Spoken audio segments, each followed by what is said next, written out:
Bienvenidos a la primera clase de Fundamentos de Programación. En esta clase vamos a dar un pequeño repaso o una pequeña introducción, como quieran verlo, a lo que son los algoritmos y los diagramas de flujo. Ahora, aquí pueden ver un pequeño diagrama de lo que conlleva la programación, o al menos los pasos para desarrollar un buen programa. Nosotros como programadores tenemos la función de encontrar la solución a algún problema que nos dé un maestro, un alumno, un cliente, persona X o simplemente que nosotros queremos encontrar. Pero tenemos que tener en cuenta que los datos de ese problema pueden cambiar. Si tomamos como ejemplo que nosotros queremos encontrar el área de un cuadrado, no siempre el lado va a medir 4. Tal vez en algún futuro o en la siguiente ejecución de un programa, nosotros queramos cambiar el tamaño de ese lado, lo que va a modificar su área. ¿Por qué digo esto? Pasa mucho, al menos con estudiantes, que cuando se les pide realizar cierto programa, ellos lo que buscan es darle solución específica al problema que se está presentando. Ejemplo, si yo les pongo hagan un programa que encuentre el área de un cuadrado que mide tanto por tanto. Lo que ellos hacen es introducir directamente estos valores sin que el usuario interfiera, que ocasiona que siempre que se ejecute el programa va a dar la misma área. No es incorrecto porque están encontrando la solución al problema que se les está dando, pero si en un futuro nosotros queremos encontrar un área distinta o introducir valores distintos, este programa no va a servir. Es por ello que nuestros programas tienen que ser un poco más flexibles cuando se hace esto. Es por esto que no nos vamos a enfocar ahora en estos pasos para enfocarnos en los primeros tres, que yo los considero de más importancia. Poder definir el problema, analizarlo para sacar sus partes y elaborar el algoritmo o el pseudocódigo o el diagrama para darle solución. Tal vez ustedes piensen que esto es muy sencillo y que nada más agrega tiempo, pero realmente va a llegar un punto en el que los programas que vamos a manejar son muy complejos, muy grandes, son varios módulos, y realmente tener algo plasmado en papel que nos sirva de guía nos ahorra mucho tiempo. Ahora, nuestro primer paso es definir el problema. ¿Qué es lo que queremos hacer? ¿Qué necesitamos para poder hacer eso? ¿Se ocupan procedimientos o fórmulas especiales para obtenerlo? ¿Qué datos ocupamos que salgan? ¿Qué datos ocupamos que el cliente nos dé? O que el usuario, vamos a llamarlo usuario. Todos estos, nosotros vamos a hacer una pequeña tablita para separarlo, que es nuestro paso 2. Vamos a ocupar datos de entrada, salida y fórmula. ¿Cómo lo vamos a ocupar? Los datos de salida es lo que el cliente o lo que el usuario quiere ver, el resultado. No le importa ya ver todo lo demás. Lo que le va a importar es el dato de salida. Los datos de entrada son la información que nosotros requerimos que nos den para poder sacar los datos de salida. Y la fórmula. Las fórmulas vienen siendo todos los cálculos, todos los procedimientos que son necesarios a veces para dar el dato de salida. Digo a veces porque no siempre se necesitan fórmulas. Entonces ahí puede ir o puede no ir nada. Les voy a dar un ejemplo. Imagínense que nosotros queremos calcular el área de un triángulo.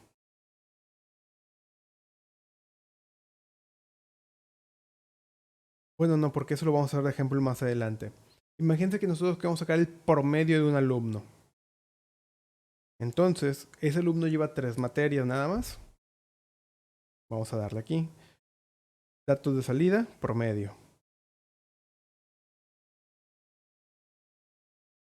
¿Qué necesitamos nosotros para calcular el promedio si ya escuchamos que lleva 3 materias. Entonces, nosotros necesitamos la calificación de la materia 1, la calificación de la materia 2 y la calificación de la materia 3. Entonces, ahora nos toca preguntarnos, ¿ocupamos alguna fórmula o es necesaria alguna fórmula para poder sacar el promedio? Y la respuesta es que sí. Nosotros sabemos que el promedio, en este caso, es igual a la calificación 1 más la calificación 2 más la calificación 3 entre el total de materias, que en este caso es 3. Así lo podemos separar. ¿Qué les digo yo a mis alumnos? Primero, anoten en la tabla, en el apartado o en la columna.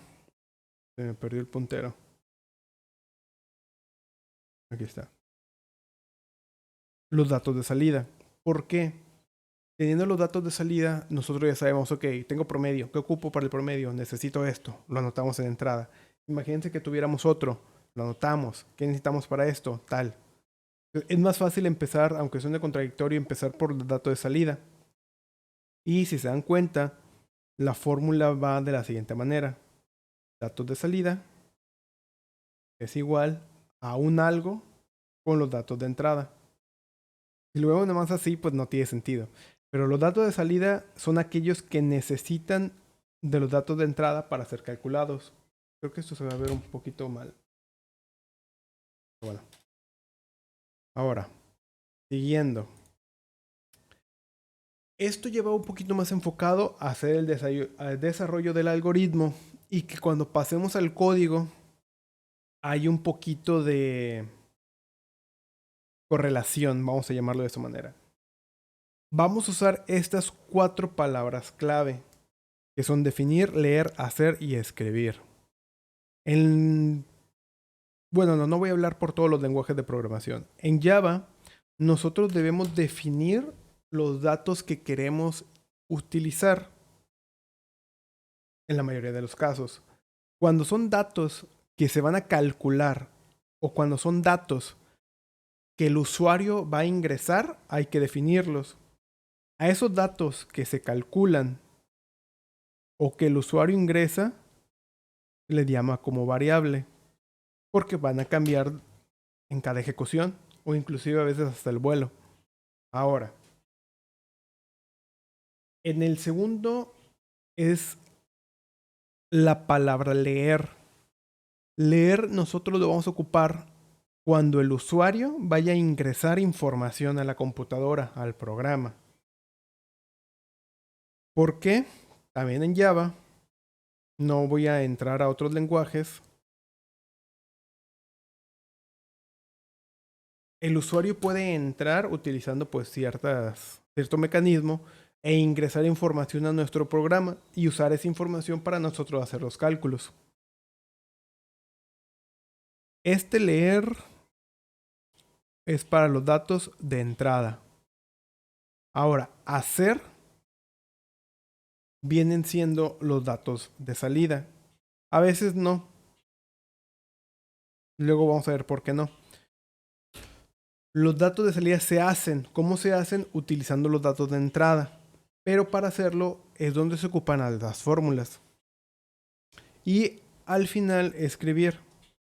Escribir se utiliza para mostrar en pantalla pues cualquier valor que nosotros queramos mostrar. Inclusive pueden ser mensajes sin ninguna variable. Les voy a decir por qué. Nosotros podemos calcular, ¿qué estamos viendo? El promedio y no mostrarlo. ¿Y de qué sirve nosotros calcularlo si el usuario no lo va a ver? Entonces ahí tenemos nuestras 4 palabras, vamos a llamarlas clave, para poder unir el conocimiento que tenemos ahorita para hacer los diagramas y después para hacer el código. Ahora, los diagramas. Estos diagramas faltan símbolos. Estos son los que vamos a ocupar, digamos que un poquito más. No se pueden cambiar. hay muchos detalles con alumnos que ven los diagramas y cambian la simbología y pues el diagrama pierde sentido. No es tanto porque sea cosa del maestro, de que el maestro hizo tal y tal y tal, no. Es no sé si decirlo, es un estándar, pero si es una manera en que se utilizan, o es una manera, vamos a llamarla globalizada, y que ese diagrama, a donde sea que ustedes lo lleven, pues lo van a entender. ¿Cómo se utiliza? Bueno, este símbolo, el primero, siempre va a tener la palabra inicio o la palabra fin. Indica dónde inicia el algoritmo, dónde termina. Ese no cambia. El rectángulo va a tener, digamos que un procedimiento o un algo. Aquí se hacen cálculos, se hacen procedimientos, se calculan cosas. Aquí va todo lo que se hace. La palabra reservada, hacer. La condición todavía no lo vamos a ver. Ya hasta que veamos un poquito más cómo funcionan los algoritmos. Yo creo que hasta la tercera, cuarta clase. Pero aquí van preguntas que se responden siempre con un sí o con un no. Siempre, eso es de siempre. Van a salir dos caminos de este... ¿Cómo se llama? De este rombo, de este cuadrado inclinado, rotado. Va a ir una palabra, una pregunta, una condición o una decisión simple que se responde con un sí, con un no. No hay más. Ahora, aquí a veces se usa otro símbolo para entradas y salidas. Yo lo he visto más usual uno mismo para todo. Este rectángulo inclinado, romboide, trapezoide, no recuerdo el nombre, lo vamos a utilizar para entrada y salida de información. Otras personas esto lo usan nada más para salida y usan uno que se ve algo así para entrada. O no me acuerdo si es para entrada o para salida. Sin embargo, al menos yo no considero incorrecto que se utilice este. Este es para mostrar un mensaje o escribir. Es para decirle al usuario que tiene que hacer algo. ¿Por qué? Cuando veamos los códigos vamos a ver por qué. Pero es la manera en que nosotros le decimos, oye, ocupo que ingreses un valor para esto. Dale un valor a la altura, dale un valor a la base, dale un valor al lado. Y al final el flujo. El flujo siempre son flechas. Si no tiene la punta y solo es una línea, es incorrecto. Las flechas nos indican hacia dónde va, qué paso sigue. Si no las tiene, es incorrecto. Es complicado el inicio, pero después van a ver que facilita la vida. Ahora, vamos a ver el primer ejemplo. Este primer ejemplo, el usuario quiere conocer el área de un triángulo. Si empezamos nuestro diagrama, siempre inicia igual.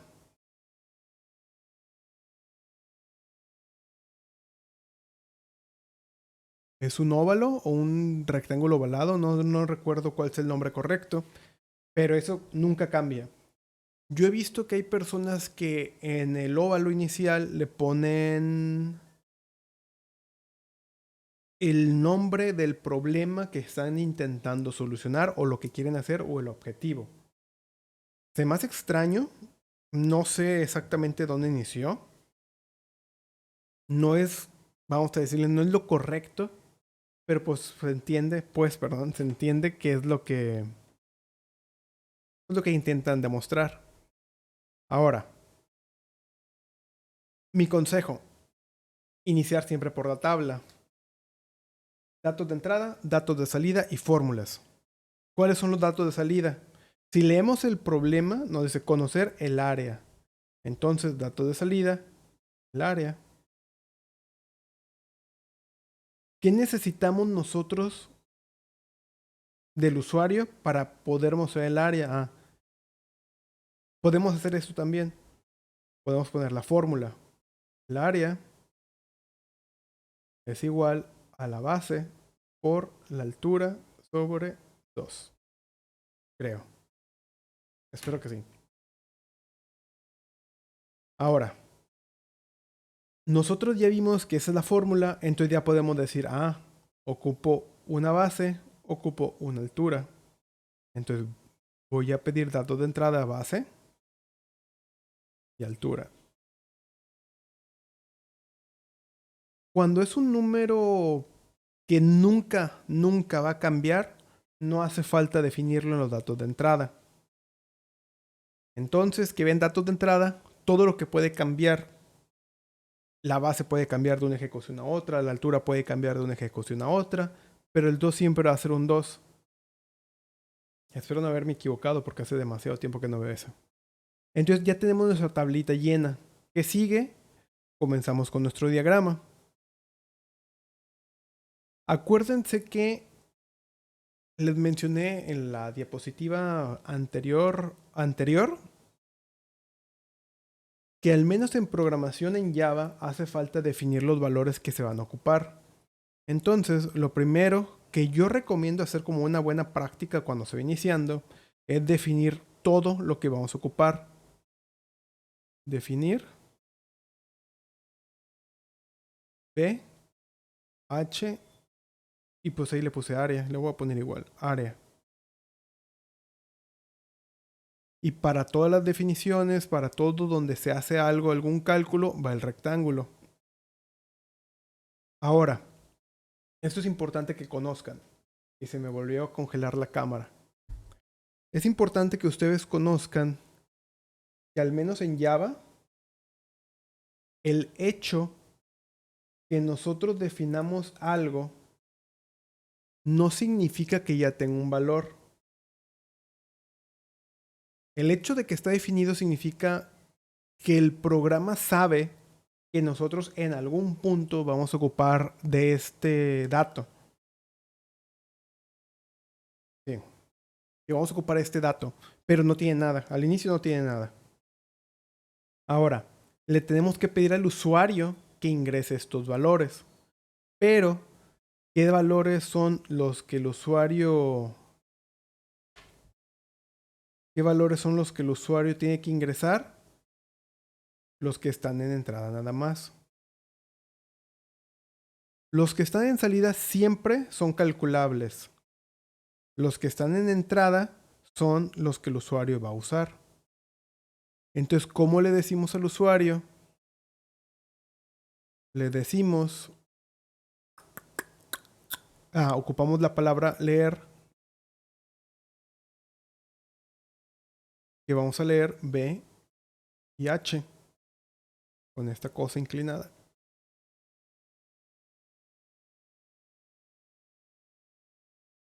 Perdón mis artísticos diagramas. Ok. Ahora, teniendo ya esto, ya tenemos los valores B y H, base y altura, ya los tenemos. Ya están guardados en su respectiva variable. ¿Qué sigue? Tenemos que hacer el cálculo. Todos los cálculos nosotros los vamos a utilizar o los vamos a hacer con el rectángulo. Vamos a poner área. Aquí puede ser de dos. Yo he visto que hay gente que hace esto, pone una flecha, o puede ser el de siempre igual. Área igual a base por altura sobre 2. Realmente yo no veo que esté bien o mal uno. Dependiendo de lo que les diga su maestro, pues usen ese. Tampoco se trata de crear conflicto. Es que yo lo vi en internet y lo hacen de una manera, no. Lo ideal aquí es que aprendan cómo se hace las buenas prácticas, ignoren las malas y entreguen a su profesor lo que les pida. Puede estar mal, pero a veces es muy complicado discutir con alguien que no quiere cambiar de parecer. Ya tenemos el área, ya está calculada. Y aquí es lo que yo les decía. No por el hecho de que esté calculada, el usuario lo va a conocer. Hay que mostrárselo. ¿Cómo se lo vamos a mostrar? Vamos a utilizar la palabra escribir y escribimos área.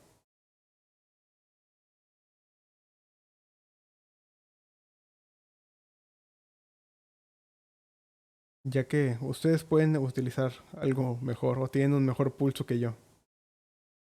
Escribimos el área para que el usuario la vea y pues ya tenemos todo, porque el objetivo era conocer el área.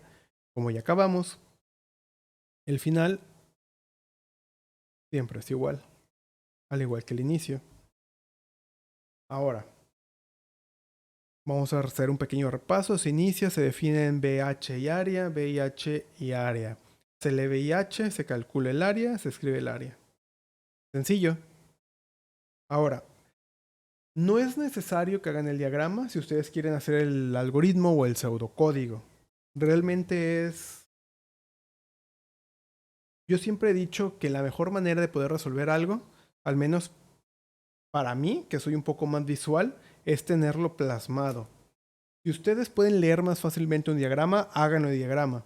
Si pueden hacerlo más fácil en pseudocódigo o en un algoritmo, háganlo. Si necesitan hacer dibujitos, bolitas, palitos, lo que sea, háganlo. Siempre es necesario tener una representación visual. Si no pueden al inicio como que verlo en su mente sin necesidad de escribirlo o de hacerlo. Ya después vamos a hacer una prueba de escritorio, que es una manera en que nosotros podemos ver cómo se ejecuta el programa. Pero por ahorita, así quedaría. Ahora, vamos a hacer otro. ¿Cómo quedaría el algoritmo? Siempre es igual, inicio y fin.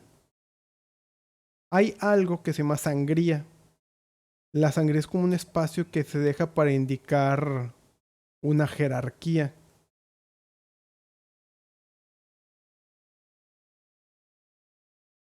Entonces, lo van a ver mucho más evidente cuando empecemos en algún lenguaje. Que ya empecemos a utilizar el IDE. ¿Qué es lo primero? Vamos a pasar exactamente como está aquí. Se definen los valores. Que se define B, H y área. Se leen. Leer B y H. Se calcula. Aquí me faltó la palabra hacer. Se hace. Va a quedar feo, pero bueno. Se hace área. Voy a poner nada más esto. B por H sobre 2. Se escribe área para que el usuario la vea. Y se termina. Ese sería nuestro primer acercamiento a los algoritmos y al... Pueden verlo como pseudocódigo, pueden verlo como un algoritmo normal. Yo lo que pienso es que el pseudocódigo no es tan importante si ya podemos hacer un acercamiento. Digamos que en lugar de irnos a cómo es el lenguaje, irnos a algo más lógico. ¿Por qué? Porque esto si lo ve alguien que programa en PHP, en Python, en C, en Swift, en lo que ustedes quieran, lo va a entender y lo va a hacer a su lenguaje. Lo que se intenta con el pseudocódigo es como que adaptarlo a algún lenguaje que se va a usar, pero también lo hace menos... Al hacerlo menos general, las personas que vean otro lenguaje pueden confundirse y decir, ah, bueno, es que ¿por qué si lo estoy haciendo así no queda bien? Realmente lo veo innecesario, pero creo que ya de cada quien. Espero que esto les haya servido. Vamos a ver en la siguiente un ejercicio un poquito más complejo para reforzar lo que vimos el día de hoy. Los veo en la siguiente clase. Muchas gracias por haberme acompañado en esta clase. Y espero que les esté sirviendo. Bye.